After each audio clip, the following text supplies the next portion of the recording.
Good morning friends. चलिए आज Python में फंक्शंस हम पढ़ते हैं। फंक्शंस क्या होता है? फंक्शंस बेसिकली एक रीयूजेबल ब्लॉक ऑफ कोड होता है। ये वो फंक्शनैलिटी होती है जो आपने अपने प्रोग्राम में बारहा इस्तेमाल करना होता है। उसको आप एक जगह लिख देते हो जिसको कहते हो एक function. As simple as that. Functions कई टाइप की होती हैं। बिल्ट इन फंक्शंस जैसे हमने प्रिंट कई दफ़ा हमने इस्तेमाल ऑलरेडी कर रखा है। लेंथ ऑफ ए लिस्ट हमने कई वक्त इस्तेमाल किया है। यूज़र डिफाइंड फंक्शंस जो हम अभी पढ़ेंगे आगे करके। और एनोनिमस लैम्डा, हाँ ये लैम्डा फंक्शन ऐसा होता है जैसे कोई कैलकुलेशंस हो गए हैं, अ लिटिल कॉम्प्लिकेटेड कैलकुलेशन जो आपके प्रोग्राम में बारहा यूज़ होता है, उसे आप लैम्डा फंक्शन में इस्तेमाल इसमें लिख सकते हो और इस्तेमाल कर सकते हो, यूज़ कर सकते हो।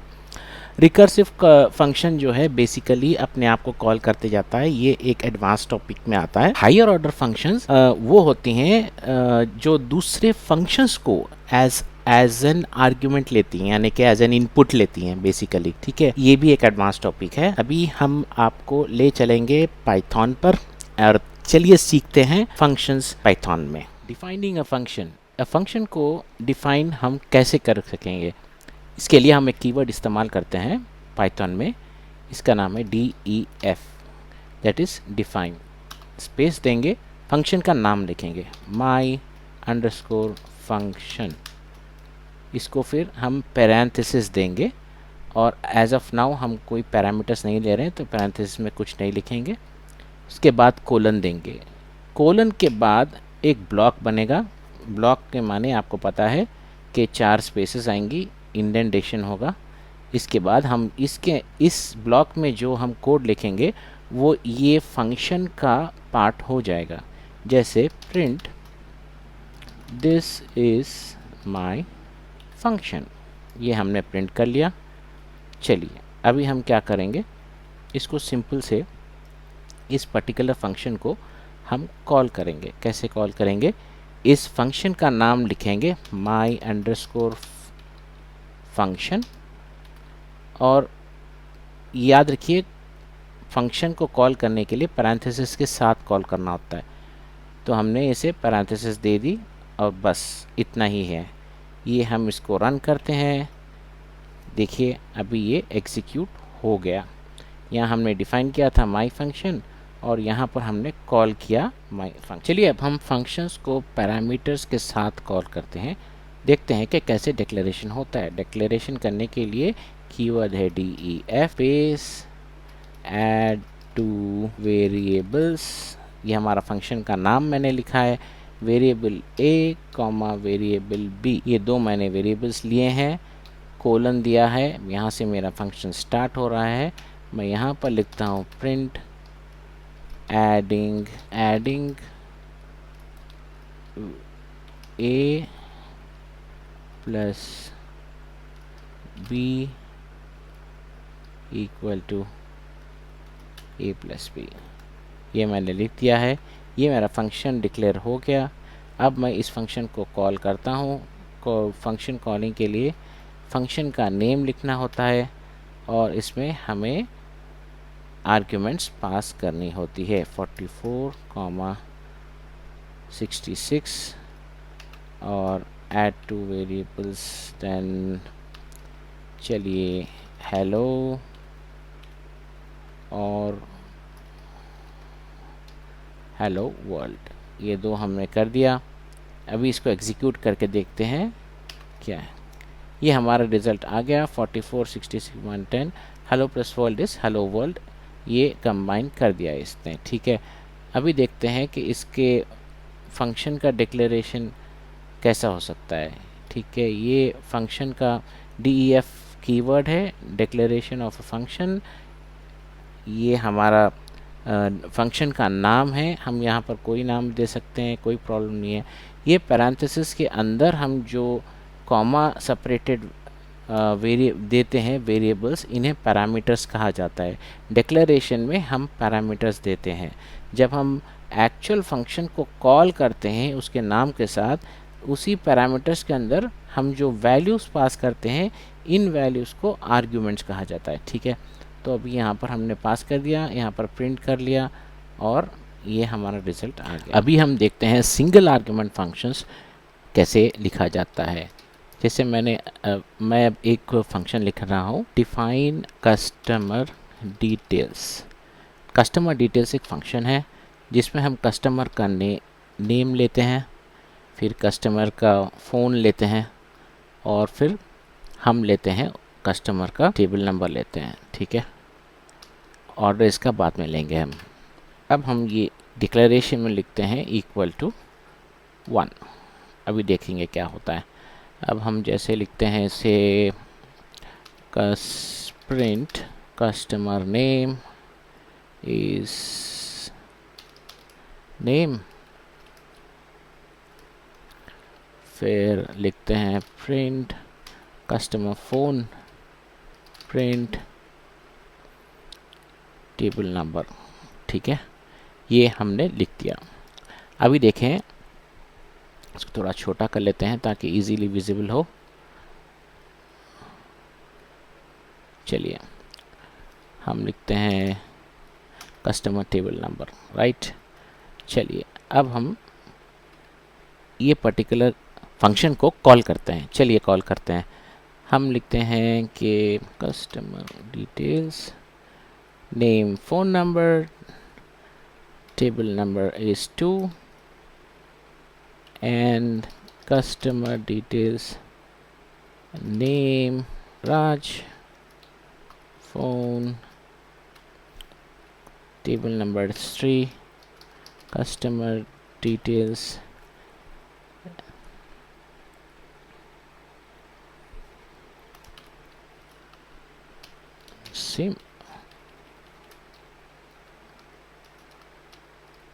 Simran,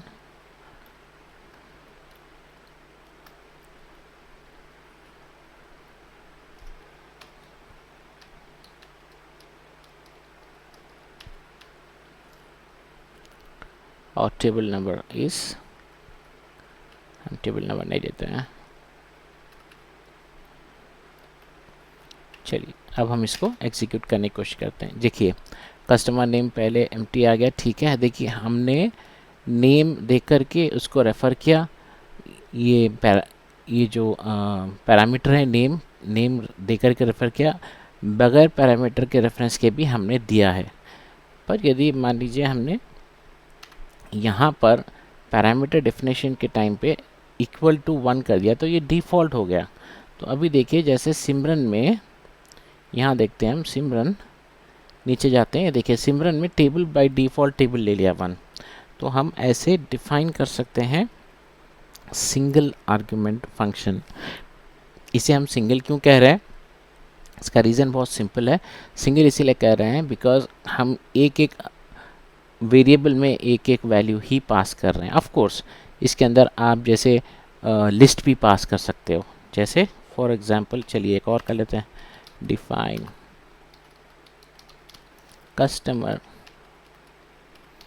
कस्टमर ऑर्डर्स, जिसमें हम नेम लेते हैं कस्टमर का और टेबल नंबर इक्वल टू 1 लेते हैं, और फिर ऑर्डर्स हम लेते हैं equal to dictionary empty. Print हम ऐसे भी लिख सकते हैं प्रिंट, यानी कि इक्वल टू 100 टाइम्स ये प्रिंट कर देगा। Customer name customer table for order in orders print. चलिए इसे लिस्ट बना देते हैं, आसानी होगा हमें, सॉरी इसे लिस्ट बना देते हैं। प्रिंट ऑर्डर, ठीक है। अब हम customer order Raj table 1 and orders हैं हमारे राज के लिए बिरयानी और गुलाब जामुन। राज भैया को गुलाब जामुन पसंद है, ठीक है। और हमने पैरेंथेसिस क्लोज करना भूल गया था। अभी हम कस्टमर ऑर्डर फिर से करते हैं, इसको हम देते हैं नेम सिमरन इस टेबल। हम टेबल नंबर नहीं देते हैं सिमरन का, हम सीधे ऑर्डर्स देते हैं सिमरन के लिए। T and milk and sugar, tea milk, T and milk, right. Execute करते हैं, इसे नीचे जाना पड़ेगा। यहाँ पर देखिए पहला आ गया राज, टेबल 1 बिरयानी एंड गुलाब जामुन इसने ऑर्डर किया, और सिमरन ने टी और मिल्क ऑर्डर किया। अब मान लीजिए अगर ये क्या हो गया कि अब हम है ना काइंड ऑफ एक लिस्ट के अंदर हमने पास कर दिया, और ये कह कर ठीक है we can have multiple entries that can be sent, of course you have to pass it as a list. ये पॉसिबल है, बट इस यही चीज़ करने का एक और तरीका है जो इनबिल्ट फंक्शन है इनसाइड पैरामीटर्स ऑफ फंक्शन, ठीक है। चलिए देखते हैं स्टार ARGS कैसे इस्तेमाल होता है। इसे कहते हैं मल्टीपल आर्ग्यूमेंट आप पास कर सकते हैं। तो चलिए सीखते हैं ये कैसे होता है। इसके लिए मैं एक कस्टमर ऑर्डर्स लेता हूँ, सेम हम फिर से हम उसको डिफाइन करते हैं। कस्टमर का नाम ले लिया, टेबल नंबर ले लिया, और फिर हमने लिया, अब जैसे हमने पहले लिया था ऑर्डर्स, अब हम करेंगे स्टार ऑर्डर्स, इतना करेंगे। यहाँ पर हम करेंगे प्रिंट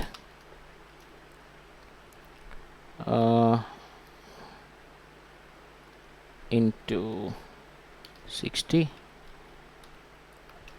और print customer name, table number, print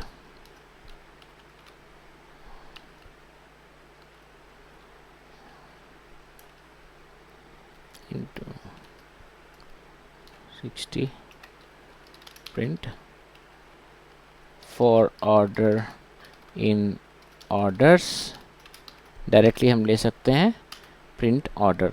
basically star orders माने कि internally this will be a tuple, एक टपल में हो जाता है। टपल माने आपको पता है कैसे होता है कि ये पैरेंथेसिस में होता है 0, 1, 2, ये टपल होता है, ठीक है।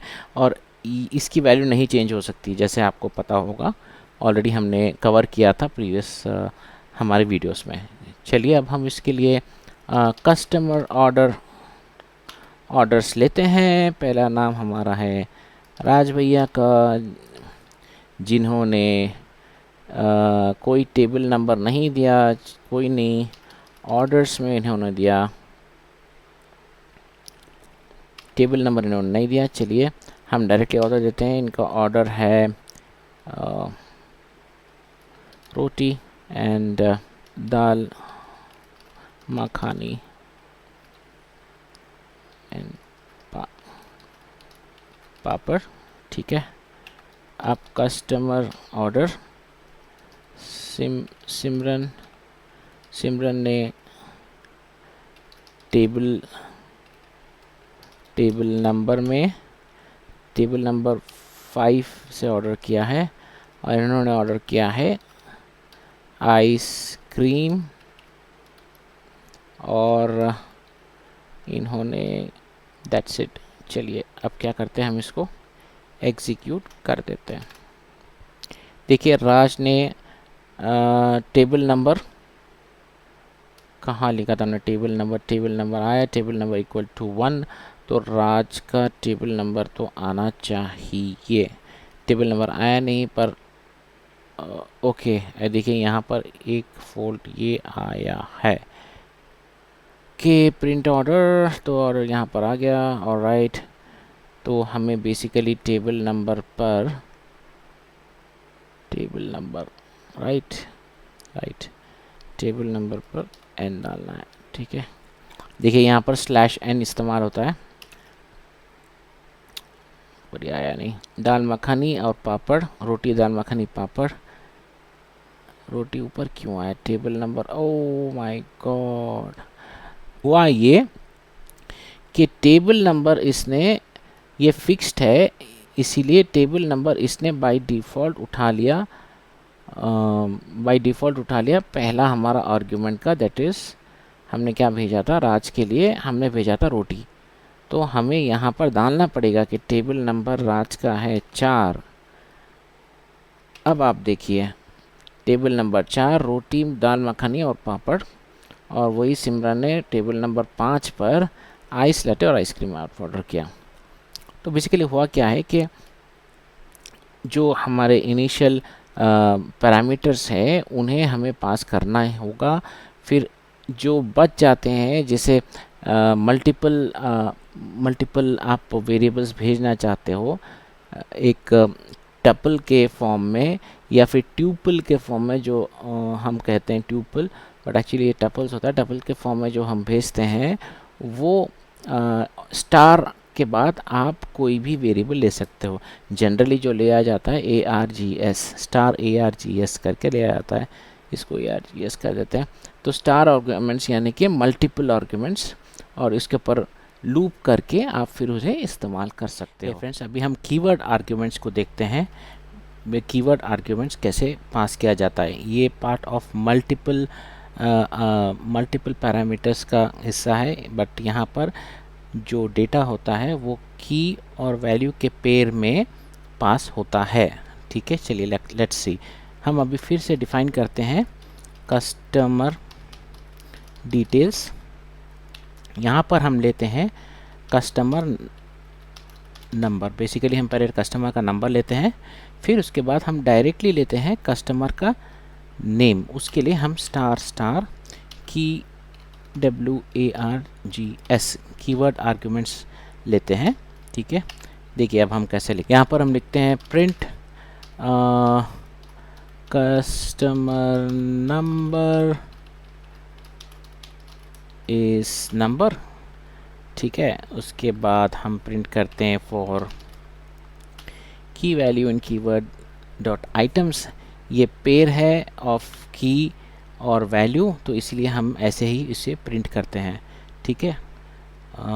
इसे जो है ना की comma value in keyword keyword arguments dot items, because this will be a dictionary. ये जो पैरामीटर होता है ये पैरामीटर ऑफ टाइप डिक्शनरी हो जाता है। जैसे आप डबल स्टार लगाते हैं ये पैरामीटर टाइप ऑफ डिक्शनरी हो जाता है। डिक्शनरी जैसे आपने पढ़ा था कि की और वैल्यू का पेयर होता है, तो इसीलिए हम ये की comma value in keywords dot items हम लिख रहे हैं। अब यहाँ पर हम पास करके देखते हैं कस्टमर डिटेल्स, नंबर इज़ 1, अभी name is first name is Raj, last name is Malhotra, ठीक है। और फिर customer details, first name is Simran, last name कुछ नहीं है, ठीक है। चलिए अब हम इसको रन करके देखते हैं और ऐसे एरर आ जाता है, one required argument number right. तो हम इसे नंबर सिमरन को नहीं दिए, इसीलिए देखिए बिकॉज ये बहुत इम्पोर्टेंट था ये एरर आना, ताकि हमने जो एक चीज़ मिस कर दिया था आपको समझाना कि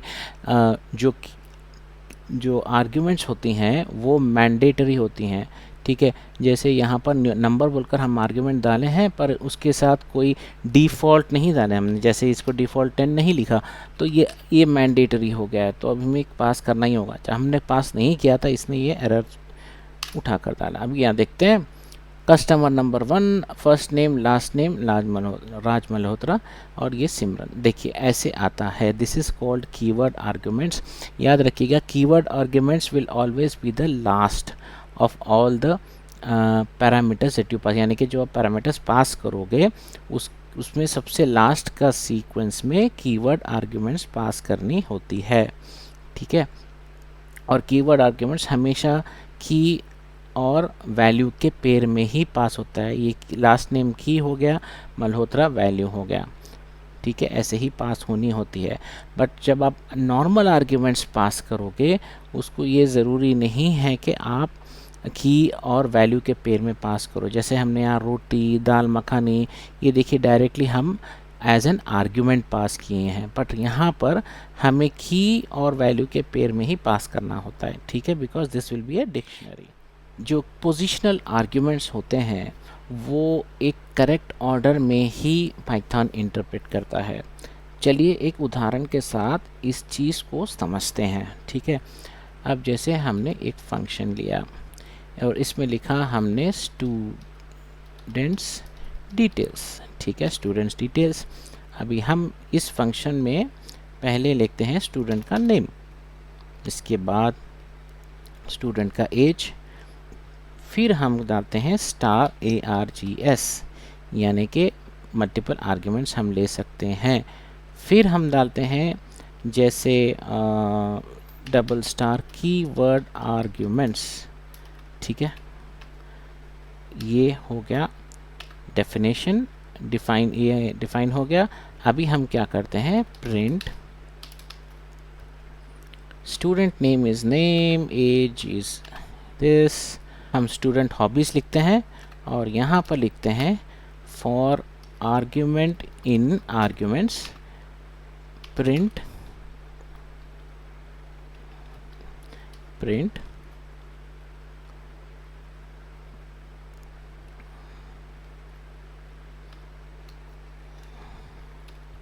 प्लस ARG, ऐसे भी लिख सकते हैं ना, ऑफ कोर्स, क्योंकि हम दो स्ट्रिंग को कंकैटिनेट कर रहे हैं तो दो स्ट्रिंग को कंकैटिनेट प्लस से करते हैं, तो हम ऐसे भी लिख सकते हैं। और ये लिख दिया हमने। फिर हम लिखते हैं की और वैल्यू पेयर्स, बस उससे पहले हमें ये लिखना है कि स्टूडेंट सब्जेक्ट्स, ठीक है, स्टूडेंट के सब्जेक्ट्स हम लिखते हैं। अभी देखते हैं ये कैसे आएगा। ये हमने हमारा फंक्शन डिक्लेयर कर लिया। चलिए अब हम इसको स्टूडेंट्स डिटेल्स लेते हैं। यहाँ पर देते हैं नेम राज भैया और एज है 29। अभी हमें देना है स्टूडेंट के हॉबीज़, तो हॉबीज़ फिशिंग, क्रिकेट और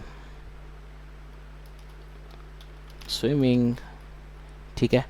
अभी हमें देना है स्टूडेंट के सब्जेक्ट्स हो गया subject 1 equal to maths, subject 2 equal to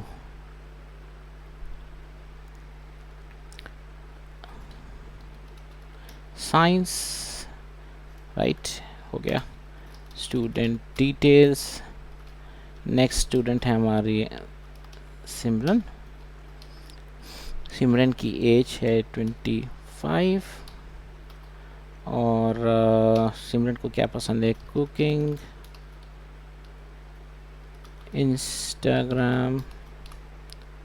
और अभी हम स्टूडेंट के सब्जेक्ट लिखते हैं। सब्जेक्ट 1 इज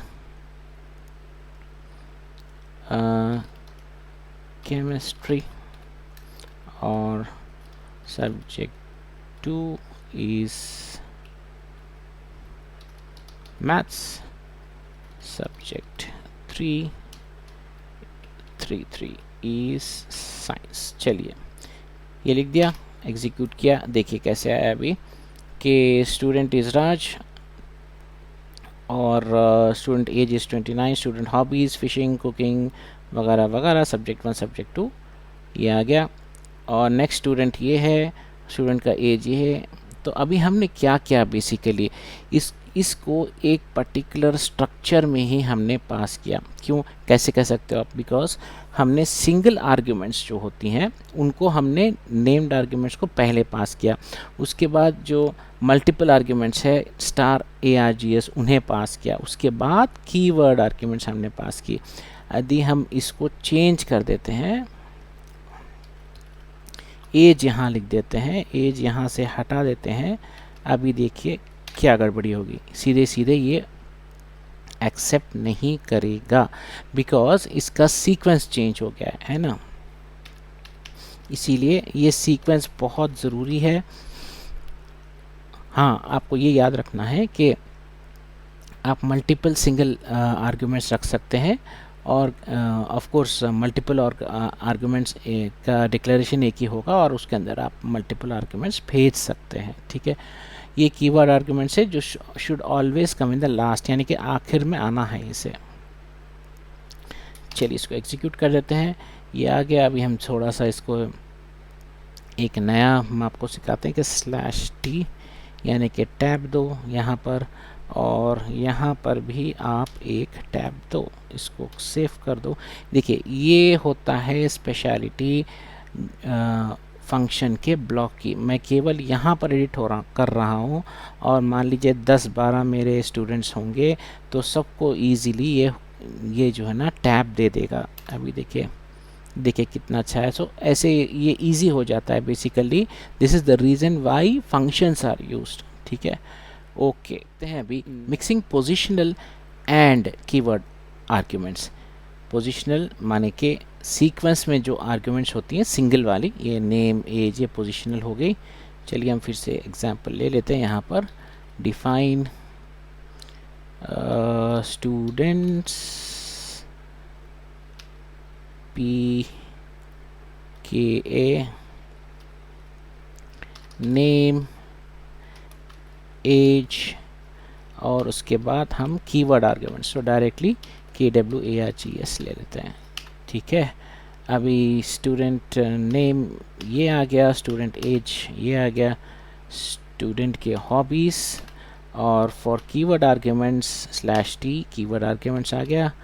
अभी देखते हैं हम स्टूडेंट PKA नेम, हमारा स्टूडेंट का नेम है राज भैया, जगदीश, चलिए नाम चेंज करते हैं, है ना, जगदीश है 31 के। ठीक है, एज 31 आ गया। अब कीवर्ड आर्ग्यूमेंट्स में हॉबीज़ हम दे रहे हैं ना, तो हॉबीज़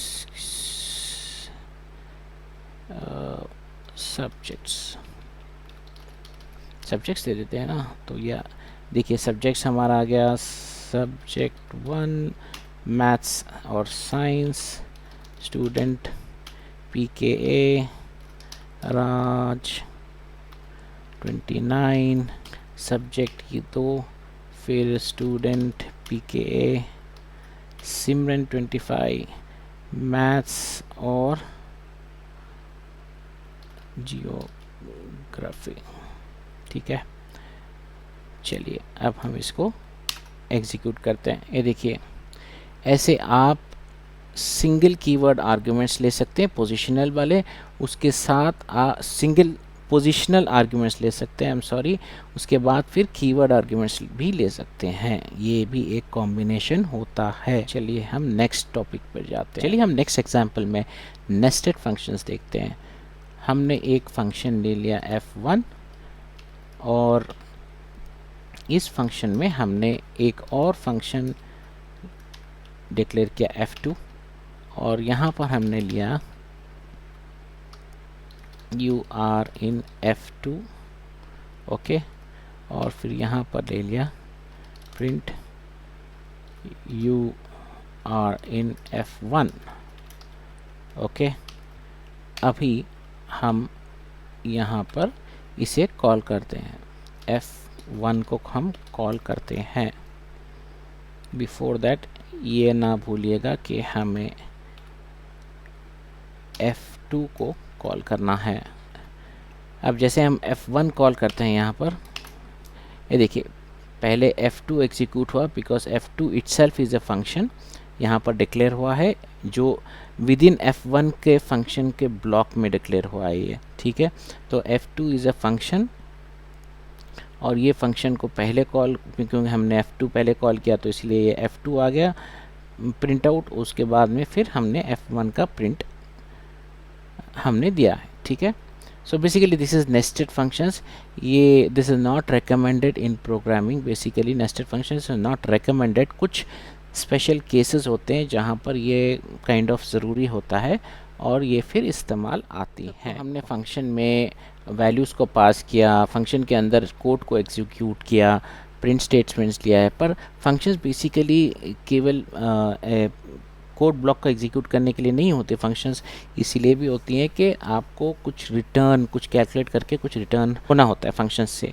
जैसे फॉर एग्जांपल लेते हैं हम एक फंक्शन डिफ़ाइन करते हैं, हम फंक्शन का नाम लिखते हैं स्क्वायर ऑफ नंबर और लेते हैं x एज ए नंबर, ठीक है। x is a positional argument, ठीक है, सभी को क्लियर हो गया होगा अभी तक।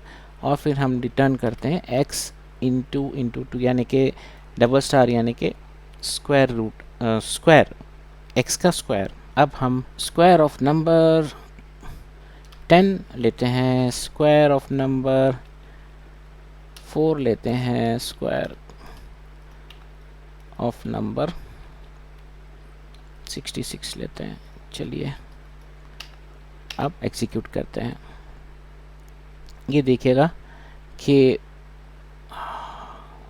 Sorry I have to basically print ये, ताकि ये प्रिंट हो जाए, अदरवाइज़ ये लास्ट वाला ही प्रिंट करेगा, है ना। तो इसे हमें पहले प्रिंट स्टेटमेंट के अंदर देना होगा, इसको फंक्शन को कॉल करना होगा, ठीक है। देयर वी गो, प्रिंट हमने कर दिया। ये देखिए 116, और बेसिकली ये रिटर्न कर रहा है वैल्यू, ठीक है। अभी हम इसको -4 करके देखते हैं। चलिए there we go, minus into minus is plus obviously, so इसलिए ये 16 दे रहा है। ओके नेक्स्ट, बेसिकली पाइथन में जब फंक्शन कोई वैल्यू रिटर्न करता है, हमें पता होता है कि फंक्शन क्या वैल्यू रिटर्न करेगा, है ना। जैसे कोई नंबर को लेकर के मल्टीप्लाई कर रहा है या फिर नंबर वैल्यू रिटर्न कर रहा है, तो हमें पता होता है वो या तो इंटीजर होगा या फ्लोट होगा या जो होगा, हमें पता होता है जनरली क्या रिटर्न करेगा। बट ऐसे केसेस आते हैं जहाँ पर ऐसे हो सकता है कि वो स्ट्रिंग रिटर्न करे या फिर नन वैल्यू रिटर्न करे या फिर इंटीजर रिटर्न करे। चलिए देखते हैं इसको पाइथन को कैसे बताते हैं हम कि ये फंक्शन की जो वैल्यू जो रिटर्न होगी वो क्या होगी, कौन सी वैल्यू रिटर्न करेगा, ठीक है। तो पहले एक सिंगल एग्जांपल लेकर देते, डिफरेंट डेटा टाइप्स नहीं लेंगे, पहले सिंगल डेटा टाइप लेकर के देखेंगे, जो हमने प्रीवियस एग्जांपल यहाँ किया था स्क्वायर ऑफ नंबर्स का। चलिए देखते हैं इसको कैसे लिखते हैं, square of num, square of num मैं लिख रहा हूँ x। अभी हम बजाय इसको, है ना, यहाँ पर कोलन डालने के हम इसे क्या करते हैं, ऐसे एक्सटेंड करेंगे करके हम लिखेंगे इसे square of num integer int। अब हम कोलन डालेंगे, तो यहाँ पर हम आफ्टर पैरेंथेसिस हम एक हाइफन और ग्रेटर देन सिंबल डालकर इंटीजर लिख रहे हैं, माने के अभी पाइथन समझेगा कि ये जो फंक्शन है this will return you know integer value. Print square of number 10, print square of number -4, execute करिएगा, आप देखिएगा तो इसको पता होगा कि अब ये इंटीजर रिटर्न करेगा। चलिए अब इसको फ्लोट करके देखते हैं, ये भी चलेगा बिकॉज ऑब्वियसली ये फ्लोट एक्सपेक्ट कर रहा है और इंटीजर आ रहा है तो इट विल एक्सेप्ट। बट अगर हम ये कहते हैं कि इंटीजर रिटर्न कर रहा है और वैल्यू आ रही है फ्लोट, तब आकर के प्रॉब्लम होगी, ठीक है। चलिए अब देखते हैं कि different type of data types return कैसे करते हैं। तो हम इसे डिफाइन कैसे करते हैं, डिफाइन कंकैटिनेटेड वैल्यू x, y, और हम अभी देंगे इसे आइदर स्ट्रिंग और इंटीजर, ठीक है, ऐसे देंगे। If x y, if x and y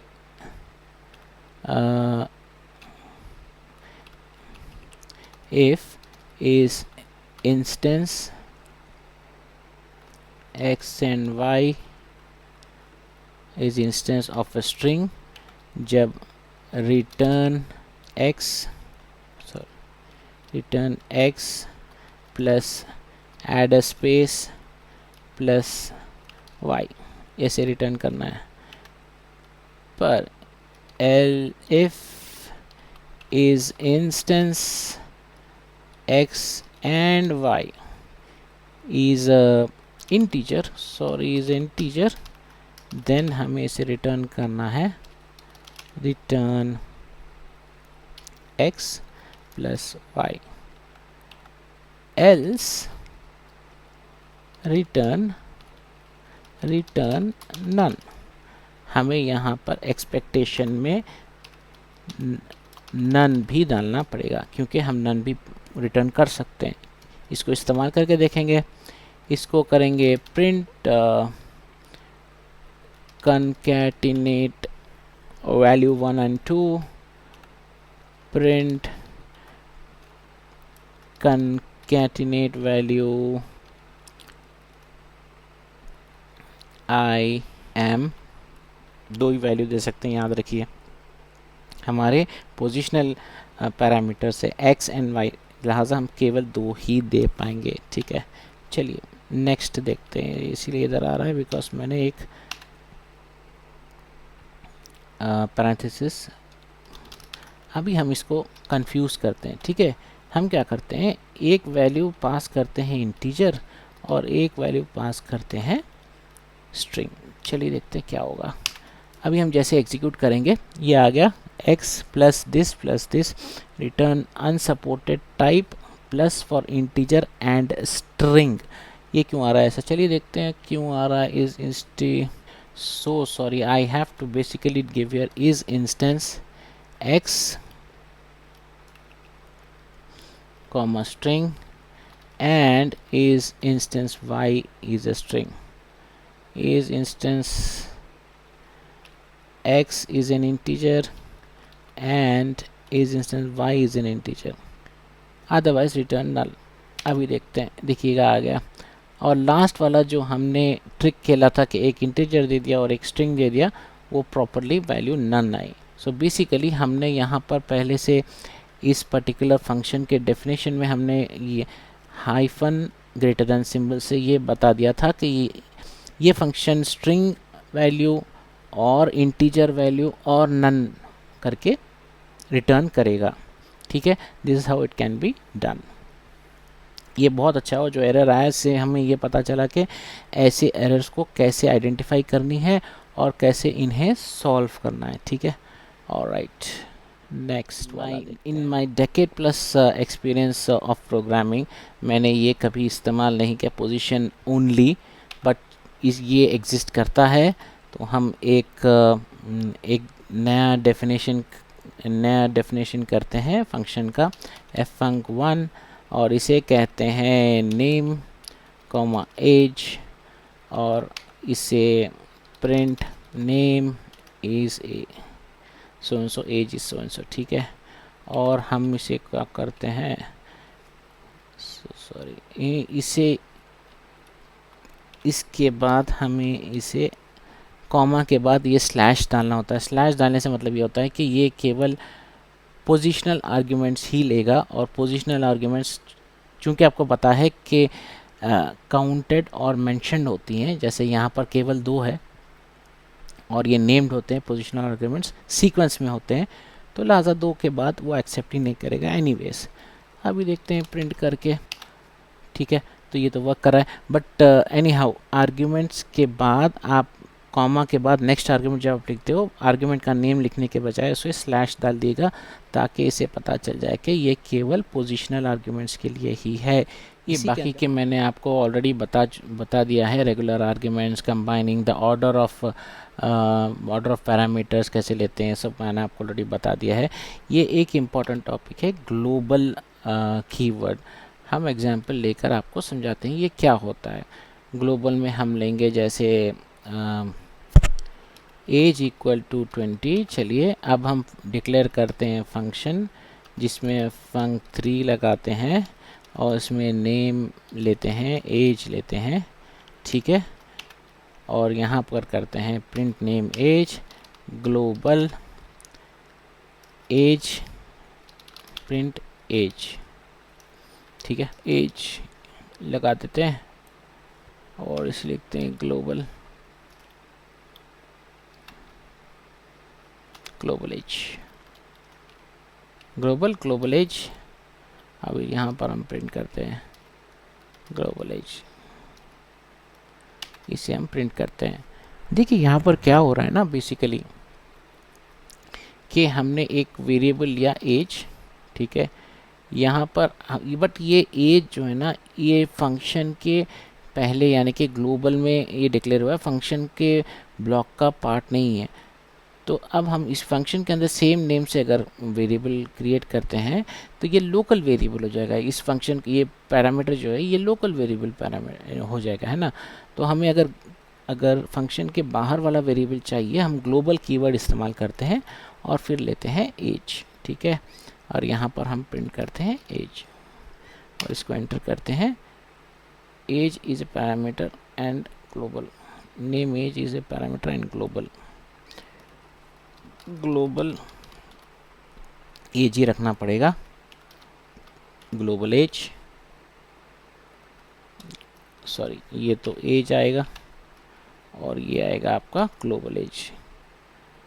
basically यदि कोई कांस्टेंट रखना है आपको तो यहाँ पर आप रख सकते हैं ग्लोबल एज में और फिर ग्लोबल एज को आप कॉल कर सकते हैं। याद रखिएगा global age is a program level variable, it is not variable which is local to this function.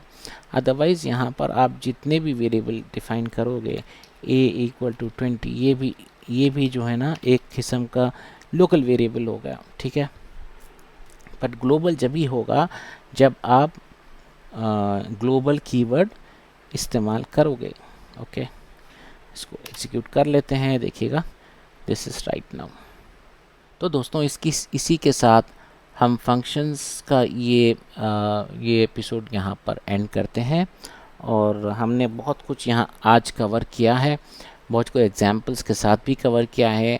आपको हमारा पढ़ाने का अंदाज़ कैसे लगता है, स्पीड कैसे लगता है, पेस कैसे लगता है, एग्जाम्पल्स कैसे लगते हैं।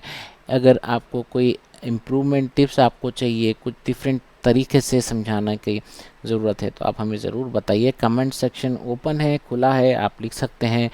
और अगर आपको ये वीडियो पसंद आया, हमारा पढ़ाने का अंदाज़ पसंद आया तो ज़रूर लाइक, कमेंट और शेयर कर दीजिएगा। Thank you very much and have a nice day. दोस्तों अभी हम लैम्डा फंक्शन देखते हैं। बेसिकली लैम्डा फंक्शन वो होता है जो सिंगल लाइनर फंक्शन होता है। देखिए जो सीनियर प्रोग्रामर्स होते हैं वो आपकी हम जिस तरीके से यहाँ पर एज एन एग्जांपल हम ले रहे हैं, ऐसे वे कोड नहीं लिखते।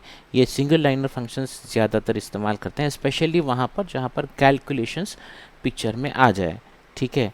चलिए हम एक नॉर्मल फंक्शन डिफ़ाइन करेंगे अभी। डिफ़ाइन स्क्वायर, ठीक है। स्क्वायर इज़ अ फंक्शन जहाँ पर हम x वैल्यू ले रहे हैं, return x into x square of 2। जैसे ये सिंपल मैथमेटिकल फंक्शन है जहाँ पर स्क्वायर ऑफ 2 हम लिख रहे हैं। पर अब आप यहाँ नोटिस करिए, ऑब्वियसली ये एक फंक्शन है तो नॉर्मल फंक्शन हम जैसे डिफाइन करते करिए हैं। अब इसी को हम लैम्डा में लिख के देखते हैं। लैम्डा फंक्शन कैसे लिखा जाता है, फंक्शन का नाम देंगे इक्वल टू लैम्डा, उसके बाद लिखेंगे x वेयर x इंटू 2। इसका मतलब क्या होता है, प्रिंट SQR ऑफ 2। देखते हैं, देखिए अब इसका मतलब क्या होता है। लैम्डा फंक्शन ऐसे डिफाइन होता है कि पहले आपने अपना फंक्शन का नाम देना है इक्वल टू, फिर lambda is a keyword, lambda लिखना है। लैम्डा के बाद जो रिटर्न पैरामीटर आएगा वो लिखना है और फिर कोलन देना है। रिटर्न पैरामीटर आपका क्या होगा, रिटर्न पैरामीटर यहाँ लिख दिया आपने, कोलन दे दिया। अब इसको रिटर्न कैसे करना है, तो x इंटू 2 करना है। तो हमने यहाँ पर ये फंक्शन लिख दिया जो उस पर्टिकुलर लैम्डा फंक्शन का एक्चुअली कैलकुलेशन है, वो हमने यहाँ पर लिख दिया। ऐसे हम फंक्शन लिखते हैं, numbers, range of range, even number का रेंज हम लेंगे for I in range 1 to range, ठीक है। if I percentile 2 equal to 0, there is no reminder, percentile मतलब डिवाइड करो बट रिमाइंडर 0 होना चाहिए, then print, then even number dot append, बताता हूँ आई, ठीक है। अब यहाँ पर हम जाएंगे, even number is a empty list, इसे हम फाइनली रिटर्न इवन नंबर कर देते हैं, ठीक है। यहाँ पर प्रिंट इवन नम, फंक्शन का नाम, और पहले 22 आइट्रेशंस हम देखते हैं और कोशिश करते हैं क्या प्रॉब्लम आ रहा है, पता चल जाएगा। So let's go. हाँ, ये रेंज कीवर्ड था इसीलिए इसने नहीं लिया, तो अभी हम ले रहे हैं। देखिए 22 तक हम 22 नंबर पास कर दिए, तो अब ये कर ये रहा है कि ये फ्रॉम रेंज 1 से स्टार्ट करके 22 तक ये आइट्रेशन करेगा फॉर लूप। इसमें हम आई नंबर डिवाइडेड बाई 2 करते हैं, provided the reminder is always 0। तो ऑब्वियसली रिमाइंडर 0 डिवाइडेड बाई 2 करेंगे तो इवन नंबर्स का ही होगा, तो इवन नंबर्स आ जाएगा। इवन नंबर को हम इस लिस्ट में अपेंड कर रहे हैं। Append is a keyword for list, for an item to be appended to a list. यहाँ हम नॉर्मल रिटर्न कर रहे हैं इस कंप्लीट लिस्ट को, और नीचे हम प्रिंट कर रहे हैं। चलिए इसी को हम लैम्डा में लिखकर देखते हैं, क्योंकि हमें रिटर्न चाहिए हमें एक लिस्ट के फॉर्म में। तो हम पहले लिस्ट बना लेते हैं। लिस्ट में लिखते हैं कि for each x, return x करो, for x in range of 1 to 11 करो, if x percentile 2 equal to 0, ये आ गया आपका आइट्रेशन, ठीक है। इसके बाद में सिंगल लाइन इवन नंबर डाल दिया है, इसको हम नेक्स्ट लाइन जाते हैं, print single line even number. ये देखिए ये हो गया, ये एक सिंगल लाइन में हम लिखे हैं। अब इसको हम समझाते हैं कि है क्या। ये एक्चुअली हमें रिज़ल्ट चाहिए लिस्ट के फॉर्म में, तो हमने एक पहले लिस्ट बना लिया। लिस्ट स्क्वायर ब्रैकेट्स में बनता है। इस लिस्ट के अंदर हमने लिखा x for x is, that is for, her line में ये एग्जीक्यूट होगा। x for x in range of 1 to 11, 1 से स्टार्ट होगा 11 तक जाएगा, x वैल्यू ये लेगा, x की वैल्यू, ठीक है। पहला x की वैल्यू आ गया, डिवाइडेड बाई 2 करेगा और उसका रिमाइंडर 0 होगा, तब वो कंसिडर करेगा, यानी कि इवन नंबर्स। तो फॉर एवरी x ये x कलेक्ट करते जाएगा जहाँ पर रिमाइंडर डिवाइड बाई 2 का 0 होगा। ये तमाम वैल्यूज़ फिर ये एक लिस्ट के अंदर स्टोर कर देगा। ये सीधी बात है, तो इसलिए हमें रिज़ल्ट ऐसे आ रहा है। अभी देखिए आप एक सिंगल लाइन में आपने इतना बड़ा फंक्शन को लिख दिया। तो ये है पावर सिंगल लाइन फंक्शंस का, या फिर लैम्डा यूज़ करके कैसे फंक्शंस लिखना है, या फिर सिंगल लाइन फंक्शंस कैसे लिखना है। तो दोस्तों इसी के साथ हम फंक्शंस का ये एपिसोड यहाँ पर एंड करते हैं। और हमने बहुत कुछ यहाँ आज कवर किया है, बहुत को एग्जाम्पल्स के साथ भी कवर किया है। आपको हमारा पढ़ाने का अंदाज़ कैसे लगता है, स्पीड कैसे लगता है, पेस कैसे लगता है, एग्जाम्पल्स कैसे लगते हैं। अगर आपको कोई इम्प्रूवमेंट टिप्स आपको चाहिए, कुछ डिफरेंट तरीके से समझाना की ज़रूरत है, तो आप हमें ज़रूर बताइए। कमेंट सेक्शन ओपन है, खुला है, आप लिख सकते हैं। और अगर आपको ये वीडियो पसंद आया, हमारा पढ़ाने का अंदाज़ पसंद आया, तो ज़रूर लाइक, कमेंट और शेयर कर दीजिएगा। Thank you very much and have a nice day.